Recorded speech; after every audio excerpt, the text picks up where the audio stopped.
Welcome back to Forward Progress presented by Fanduel. We're taking a look at the NFC South in this video here today. I'm Jace Cooper alongside Judah Fortgang. Super tight division as it always seems to be every year. But you know what? This year, it seems like there's one guy ahead of the pack in the Tampa Bay Buccaneers. Let's dive right into it here. Let's discuss the NFC South, starting with the Tampa Bay Buccaneers. I mean, the Bucs, Judah, this offseason didn't really do too much. They lost Liam Cohen. We were kind of question marks at OC, but we've seen them go through that process before. Baker Mayfield has been able to handle that. They got Hassan Reddick, but I think the biggest thing for this team this offseason was that they kept their big players. They kept Chris Godwin among some other names. So yeah, quickly, tell me, stock up, stock down, Tampa Bay Buccaneers.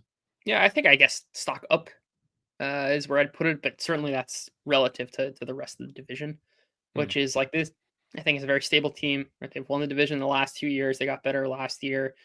I think there's some kind of elements of like Liam Cohen as this offensive coordinator whisperer. I don't really buy that argument so much. Number one, because like Baker was better this year than he was 2 years ago. He was still pretty good in both those seasons. And like Liam Cohen was a disaster for the Rams in 2022 as their OC, which is kind of forgotten, I think, in the conversation about him. But yeah, just looking at this team overall, they still have plenty of pieces on defense to remain neutral. Like Todd Bowles has led good defenses in Tampa for years and years and years now. On offense, like, I mean, maybe the wheels come off for Evans and Godwin at some point, but like Mike Evans is, to me, one of the perennial underrated guys in the NFL. Just every single season. I mean, 1,000 yards, sure, but like even his advanced numbers are so good.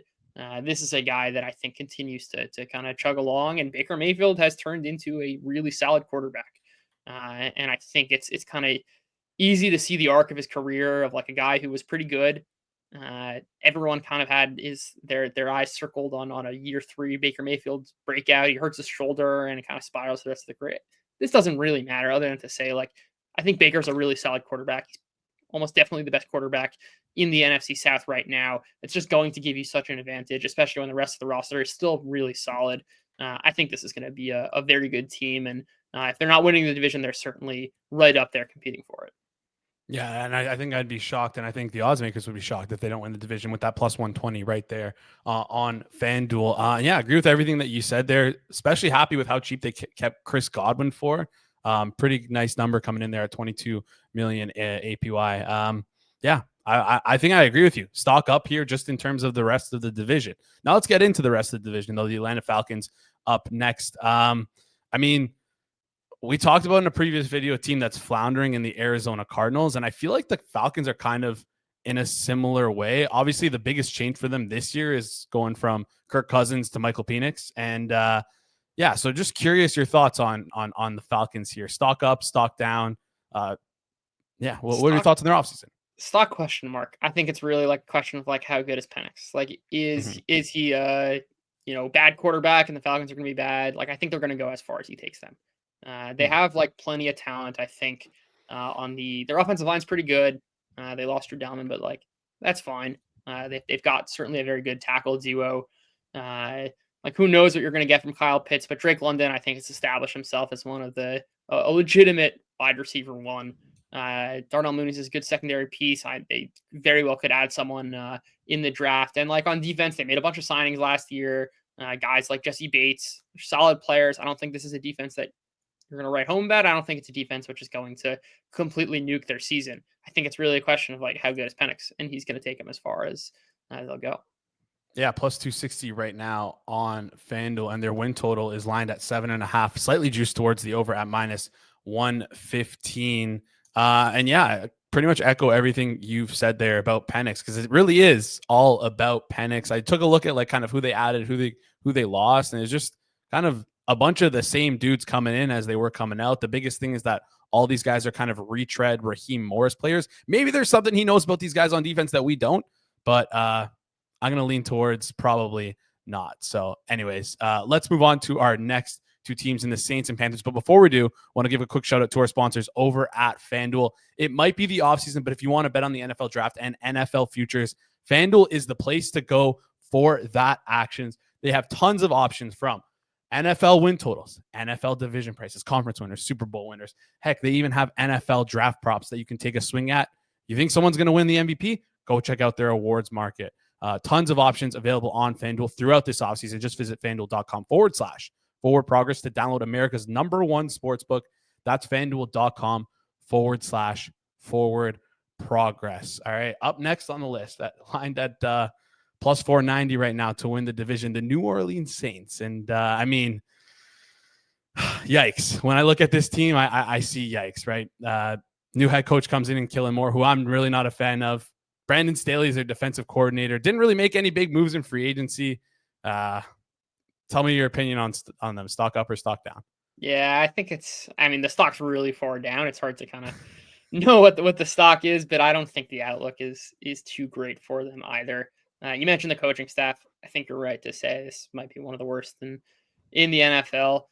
And like, this is a defense which has not been great the last couple of years. It's getting worse and worse every year. And like, a lot of their veterans are just getting older and less effective. Guys like Tyrann Mathieu. And yeah, they didn't really make any key changes. Marshawn Lattimore's gone. I like Kool-Aid McKinstry, but he's just I think he's a guy. Alontae Taylor has been one of the worst cornerbacks in the NFL for years now. Right now, he's slated to start on the outside. Again, we'll see what they do during the draft. I guess the one hope for the Saints team is that they're getting some pieces back on the offensive line. Ryan Ramczyk missed all of last season. He's a solid tackle. And they have Olave and Shaheed, who are, two I think, terrific wide receivers. Derek Carr, I think, is like a totally average quarterback. And like, that means something because like, he could be a lot better than Michael Penix. I don't think that would be shocking at all. He could be a lot better than Bryce Young, to give a comparison from the division.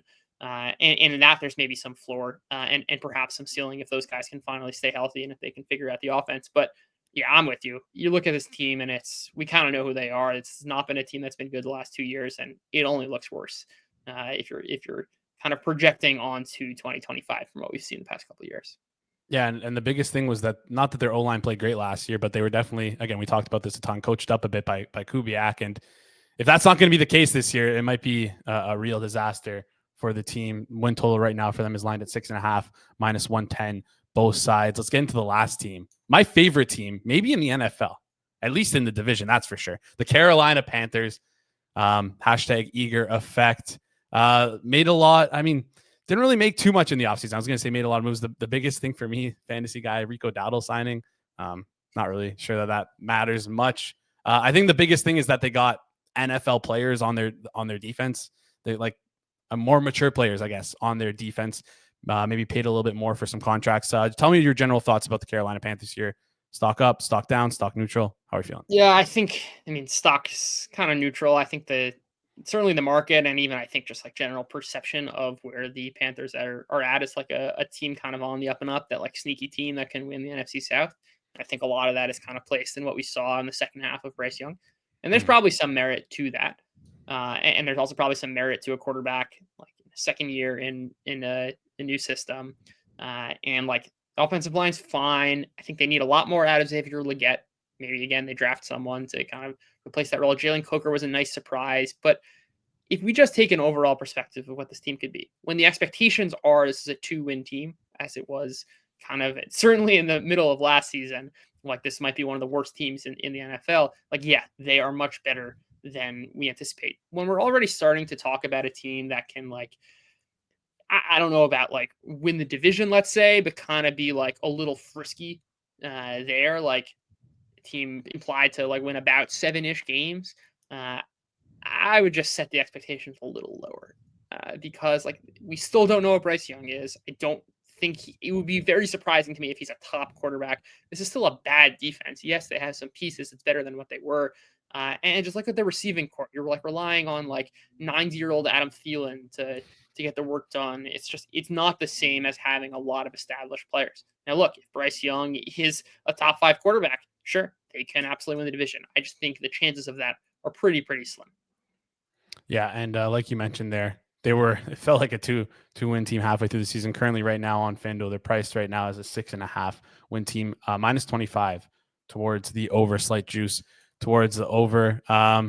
This is the I guess hopefully last season was the bottoming out, and this is the coming up for the Carolina Panthers here. But maybe we shouldn't get a little bit too excited just yet. Love the word used there though. Frisky, very frisky team. All right, before we head out, if you're forced to pick someone to win the division at the current odds, I mean, it's a tough one, but gun to your head, what would you pick and why? Oh man, that's really, really tough. I would go the Bucks. That's just a team that I think has so much of a higher floor. I mean, said the same thing in a previous video, but especially the Saints, they're atrophying. I don't think this is a team with a lot of upside. There's a lot of stock in Bryce Young being really good for the Panthers to win this division. The Falcons too, like you've got a complete question mark at quarterback. Maybe that's the answer. I just don't think the odds are so good. I'd rather bet other things for the Falcons. That it's just like go with the Bucks here as like if all the things play out kind of according to expectation, they're probably a little better than 50-50 to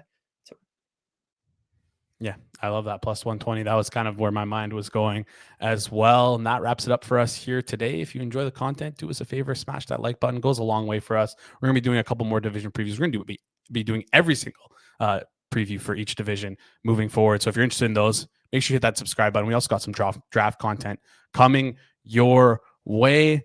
And I mean, give us your thoughts. I always want to know what the chat has to say about things. So NFC South winner, who do you got at what price? Why do you like them? Even it could be a win total. You're fading someone. You don't like the Panthers. You want to take their under. Let us know in the comment section down below. Thank you guys so much for tuning in. We'll see you in the next one.